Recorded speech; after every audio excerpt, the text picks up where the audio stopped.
Hi, Chris Westfall here. Sometimes we get the question, why don't you offer the other Medigap plan letters? There are 13 different plans you could choose from. Why do you only tell people about 2 of the plans? So I'm going to finally answer that question. But before I do, some behind the scenes thing. Today is our 22nd wedding anniversary. Nicole decided to marry me a long time ago, 22 years ago. I have no idea what happened to precipitate that. However, let me just share with you, this is our oldest daughter together. This is our Hannah Banana, and she's the one that brought us our amazing granddaughter. And look at this. This is when we were in Portugal together. We took her on our trip, family trip to Portugal before one of the company conferences that we went to there. And these are the girls when they were super tiny, and they were very, very little. That's Hannah, and this is Casey, Cassandra on there. And this is our blended family. I had CJ, she had Jacob, and together we made the Brady Bunch, all of us together. And we lived in Florida until 9 years ago. And now we live in Charleston, South Carolina. And the girls are much, much bigger now. Everyone's bigger than way back in the Florida days. And this is a recent family photo, all of us out on an outing. But anyway, look how Cassandra is now, like 18 years old. Unbelievable. And our Hannah is 22, almost 22. Interesting how that works. We have a very happy family, and we all live together except for the boy. Well, one of the boys still lives with us at home. And this is current.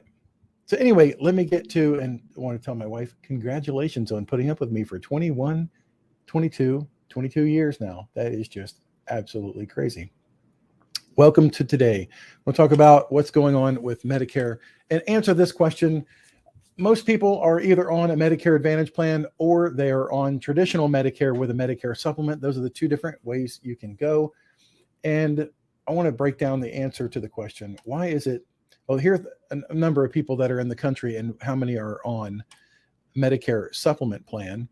You'll see it depends on where you live as to how many people are on Medicare supplement versus Medicare Advantage. But the question of the day is, oh, wait a minute. Why would you want a Medicare supplement? First of all, according to this study, this is an AHIP report.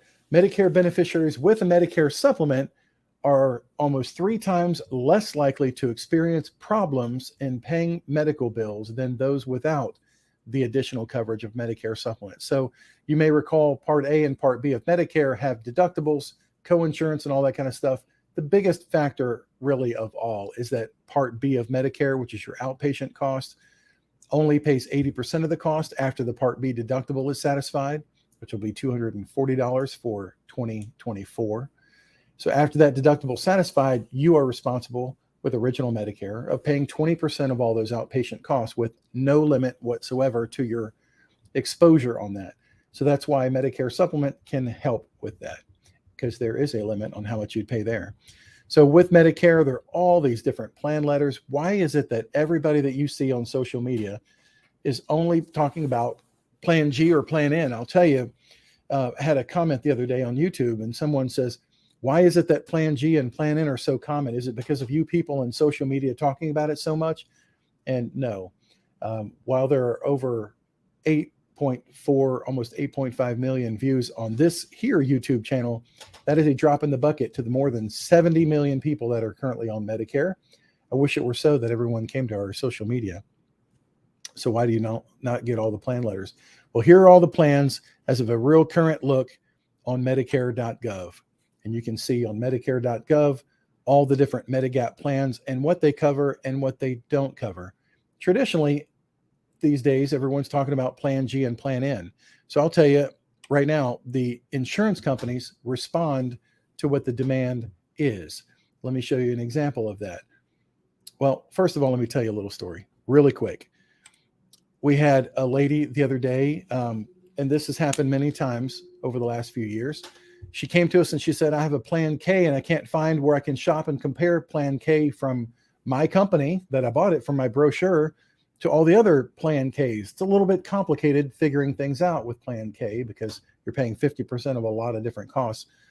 And what we found out is the same thing every other time I've ever heard this. The reason why she has Plan K is because She bought it from a brochure from a 5-letter organization that just sends out all these direct mail things to people and says, here's all the costs of the plans. Here's how you can sign up. Give us a call, with no context whatsoever, no understanding that if you're buying a plan, and that's the whole crux of this message, if you're buying a plan that there are only 15 other people in the country that are getting on that plan, then you fully divest yourself of the benefits of insurance, which is the law of large numbers, spreading out your exposure to a potential disaster by spreading that over thousands, tens of thousands, hundreds of thousands, millions of other people, so that when you have a huge claim, you're just a blip on the radar and it does not affect everyone in a huge way. Whereas if you have just a couple of hundred, maybe 1,000 people in the country that are on a really weird plan that no one ever buys, but it's offered by some of the companies that just offer all the plan letters, which is not everyone, then you are subject to a massive increase if that little plan, small size of people, has some bad rate action due to horrible claims. So most of the people have now funneled into Plan G and Plan N. So that's where the vast majority of insureds reside today. So if you want to get lost in a large pile of people, these are the plans with which to do it to further flatten out your potential for rate increase action in the future. Now, Plan G is by far and away the most popular plan out there. I don't think it's the best plan out there for a lot of people, and I'll tell you why.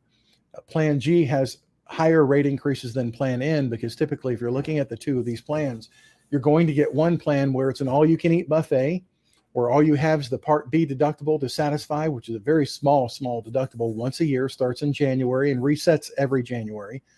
And then it pays for absolutely everything. And so people who are high users of healthcare will gravitate toward the plan that pays for everything without any copayment, any impediment whatsoever to receiving that care. That's one reason why Plan G has higher rate increases than Plan N. The other reason is because Plan G has the audacious responsibility of taking all the people who get guarantee issue. They have a special election period. What the heck does that mean? Let's say you're leaving your employer plan, you got kicked off of your employer's group insurance, and by getting kicked off, that gives you, in most states, a special election period where you can go get a Medigap plan with no underwriting whatsoever. Cannot ask you health questions.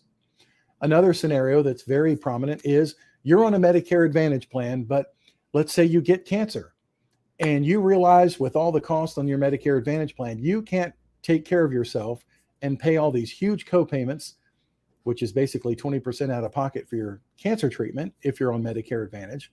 And so you need to move in with a relative. You're going to leave your county and you're going to move in with your relative by notifying Social Security and Medicare. You've moved in with your relative. What happens is that sends off alarm bells with your Medicare Advantage company, and they say to Medicare, this person can't be in our plan anymore. They've left our service area. And so when you leave the service area, that again is a trigger. And with Medicare rules, you can do it up to 1 month before, the month of, and the month after. And you can leave your Medicare Advantage plan and get a piece of paper from them that I call the golden ticket. The golden ticket says you can get any Medigap plan that's guaranteed issue, which means you can get a Plan G. So imagine, if you will, someone who's been working into their late 70s, working into their 80s even, I've seen it, and then they want a guarantee issue plan. They trigger one of these things so they can get guarantee issue. Suddenly the Medicare supplement carrier cannot discriminate. They cannot say, well, you have to go through health underwriting. Well, you do have to go through health underwriting and be screened to see if you have any long-term expensive illnesses. You have to be screened to get on Plan N, or any Medigap you can get onto when you're first new to Medicare, or later in life if you go through underwriting questions. There's no physical. It's just merely questions. And when you go through underwriting, that means that you're joining a group of people who are generally more healthy than the people who don't go through underwriting. So as you see these large corporations laying off thousands of people and they're pushing them into the market, a great number of those will accept this guarantee issue opportunity that puts them into, there it is, Plan G. So Plan G has the inauspicious opportunity then to take all the guarantee issue people, Bring me all your sick, all your feeble, all your disabled people that get guarantee issue, and we're going to put them in this plan. So what does that do to the general rate action for everybody that's on this plan? It ain't good. And that's why the Plan G has had very much higher rate increases than the Plan N. Plan N you can only get if you're new to Medicare. Generally, the healthiest Medicare population is new to Medicare, turning 65, or you go through health underwriting. That is the disparity between high utilizers going to Plan G, first of all, because there's no copays. They want all-you-can-eat buffet. And secondly, guarantee issue people being shoved into Plan G because they have nowhere else to go. That's why Plan G has higher rate increases, and that's why for a lot of people, we recommend looking at Plan N. Not because it has copays and copays are better, but if you have copays and someone choosing to be with you in a Plan N, remember that law of large numbers, are generally healthier because they don't want to go to the hospital, go to the doctor, 20 times a year and pay those copays. So you're in with a healthier risk pool, a healthier group of people. But Plan G and Plan N are the most popular plans, and this is a snapshot behind the scenes of our quote engine. Let me show you. This is where we go. We pay a lot of money every month to have access to the rates of every Medigap company in America and all the plans. This is a snapshot that I did today as of October 23rd, 2023. This is dated. This is a snapshot of my zip code where I live in Mount Pleasant, South Carolina. By the way, yes, I'm probably licensed in your state. We're licensed in 47 states. So you can see all these different plans for Plan G, right? So you have a lot of companies competing. Matter of fact, there are 52 different plan offerings for Plan G in my zip code. That's a lot of competition. That's a lot of different companies that want to be in that market. Conversely, let's look at a different plan, Plan D. Let me show you what Plan D is. It is very, very, very similar to a Plan G. Plan G is the most popular plan. Plan D is very, very similar. Let's look at one thing down here, excess charges. See, Plan D does not pay the Part B. It's so interesting to keep these two separated. Excess charges. Excess charges almost never, never, never happen. You'll hear some fearmongers here on YouTube telling you, you must choose Plan G because it pays the excess charge. When in reality, only 2% of providers, 2% don't accept Medicare as payment in full and would even consider charging you excess charges. And then in the Medicare overcharge measure states, those 8 states where excess charges are completely illegal, it's not even a factor. Excess charges are not a factor. So Plan D then, it would behoove you to look at a Plan D Medicare supplement, except for one problem. Nobody wants it. And if nobody wants it, then nobody sells it. And look at the difference here. So we had 52 plan offerings for Plan G because everybody wants it. And you only have 10 offerings for a Plan D. This is very, very common. Not many carriers are selling Plan D.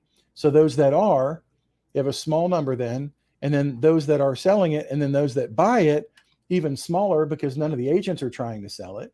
Remember, please keep this in mind. An agent's commission is dependent solely in the Medicare supplement world on how much you pay in premium. See, my commission is a percentage of the premium. By the way, if you go directly to the insurance company, cutting out the agent, you don't get the agent's benefit in the context I was talking about earlier, better than a brochure. You don't get their advocacy if things go wrong, and it's already built into the rate. So if you went to Farm Bureau and bought yourself a Plan D and you didn't go through an agent to buy yourself a Plan D, you're paying the same rate. It's the same rate either way. It's already baked in. You might as well get the benefit and the context and the advocacy and the help of an insurance agent because it doesn't cost you anymore. It's the same thing as buying your homeowner's insurance. If you go down the street and you buy a State Farm policy or you bought it online, you get the same thing. It's just down the street, you have somebody you can talk to when there's a problem. You have somebody that's accountable to you. So always use an agent because it doesn't cost you anymore. But again, the difference here, why people are not buying it, it's simply not offered. There's no demand for it. So Plan G, 52 offerings. Plan D, which is a pretty cool plan, even though the savings are only a couple of dollars a month, if that, between the difference because, again, excess charges are not that big a deal. They never come up. So Plan D is not very popular. Now, the one that I keep seeing people buy from a brochure because the premium is just so great, they don't understand what the Part A coinsurance, the Part B coinsurance, the skilled nursing, when it's going to happen. And skilled nursing is a very expensive cost, by the way. They don't understand that the premium that they're looking at is based on those factors. And yes, it has a max out of pocket in 2023 of $6,940. Make better if you could see that.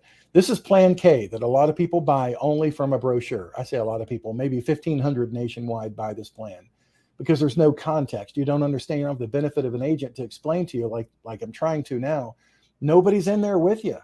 Nobody is in this risk pool with you. So if nobody's with you, you have nobody to share the cost with. So this thing is subject to varying like spikes in rate increases. They're never going to come back and say, hey, we're going to give you a 30% rate discount because the 15 people in your plan with you didn't have any claims last year.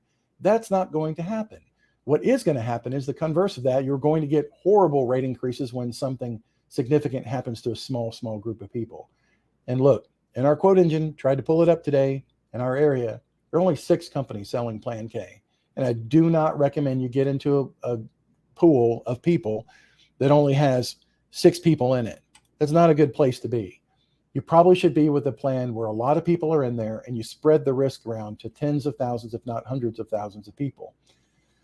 So I want to remind you of one thing, and that answers the question. By the way, that's the one question is why nobody's buying these plans? That's why. There's just nobody selling the plans. Nobody's in those plans. Plan L, Plan M, and Plan N, yes, actuarially speaking, they may save you more money, but no one's buying them. So if you can't buy it off the shelf, then what's the point of even talking about it? We've had a lot of interest in this. So I want to bring it up to you again. Whether you're on a Medicare Advantage plan or a Medicare supplement, Medicare Advantage, by gosh, you really have to have this, really. But even on a Medicare supplement where you're paying a lot out of your pocket for the drugs that go along with cancer treatment, it's nice to have an extra $10,000 in tax-free cash, or like Lyric in our office helped someone with on Friday, a $40,000 cash benefit. And the difference between this and the employer-based plans, or ones sold like typically by Aflac or Colonial Penn and all that kind of thing in your workplace, those are per treatment little dollar cancer plans. This is a lump sum cancer plan. So all you need is a diagnosis of malignant cancer, like it's real cancer, and here's your check. And with Medicare Advantage, this is so critically important because you must study your summary of benefits, those of you that are on Medicare Advantage, and see what your coverage is if you follow all the rules. You follow the rules, you go in the network, you get prior authorization for every test and every treatment. You're playing by the rules. You're doing what they said to do, and still you're subject to 20% of all the costs. And if you're subject to 20% of all the costs, it's just like being on original Medicare. And original Medicare would have paid 80% of the cost, leaving you the 20%. The only difference with Medicare Advantage is you have a stop loss. You have a maximum out of pocket that resets every calendar year. Great. So in some plans, it's $8,550 max out of pocket if you follow all the rules. Well, who wants to be subject to $17,000 in out-of-pocket cost to treat a cancer that you were diagnosed with in November or December? Because remember, the max out-of-pocket protects you until the end of the year. In January, it restarts again. So if you have a Medicare Advantage plan and you don't have a cancer policy to go with that, if you can get one in your state, California, they're not available over age 65. That's why people who are turning 65 and approach us from California, we want to make sure that you know this is a closed window once you turn 65 in California. It's available most everywhere else. I made a little website with some information on there and an opportunity to book an appointment with our team that can explain to you how inexpensive this is. We're talking $20, $30, or $40 a month to literally take care of and satisfy your ability to pay those out-of-pocket costs, have somebody from your family or outside come and stay with you while you're going through this, travel if you need to the best cancer treatment in America or anywhere, because you've got the money to do that, especially if you're on a zero premium plan that's just not going to cover it in a comprehensive way anyway. This is something you really, really should consider. So that's about it, folks. If you would please put a thumbs up on this video. I hope you understand. I hope I explained that, maybe not in the best possible way, but you can only buy what's offered by the companies. And if the companies are shoehorning people into two different plans where, thousands across the country, thousands of plans are offered and they're in G and N, that's probably where you want to end up. Which one is best for you depends on if you want to stay in the healthier group or if you want to go into the special election group, the guarantee issue group, and the people who want to go to the doctor all the time. Those are falling more in the plan G. If you just don't want to deal with copays, totally understand that, get the plan G. Just understand where you heard it first, that you're likely to have a rate increase of 2 to 3 times every single year what you would have gotten on plan N. I explained that in great detail at a website that I made called Planned in Medicare, plannedinmedicare.org. You can go there. And for those that are not familiar, I'm sure all of you are by now, you have a choice here. You can do original Medicare or you can do Medicare Advantage. Those are the two choices. You can't have both. If you go Medicare Advantage, you no longer are covered by original Medicare for that year, although you have to still pay your Part B premium. And if you're on original Medicare, you can supplement that with a Medigap policy to fill in what original Medicare does not cover. This is our contact information. We always have a staff meeting every Monday morning. So we had that this morning, and we reported back from a lot of our folks that we are doing a really good job of getting back to the people who've been calling us and leaving us voicemails during this annual election period, which lasts until December 7th, which only has to do with Medicare Advantage, by the way. That's the finite period of time during the year that you have to change or add or drop a Medicare Advantage plan. Supposed to do it between October 15th and December 7th every year. It is a crazy time for anyone involved in the Medicare business. But again, those that are on Medicare supplement with original Medicare and a Medigap plan, you don't have to do anything. Your plan is not changing. Your plan G, your plan N, even your plan K is not changing. Those rates do go up on your policy anniversary every year, and we're happy to shop those plans for you. But if you can look at those plans at any other time of the year besides our Medicare Advantage season, which is right now through December 7th, that would be in your favor, and it would be in our favor too, so we can help as many people as we can. My name is Chris Westphal. Thank you so much for watching. God bless you. And I'm going to go to dinner with my wife right now because it's our anniversary. Thank you so much.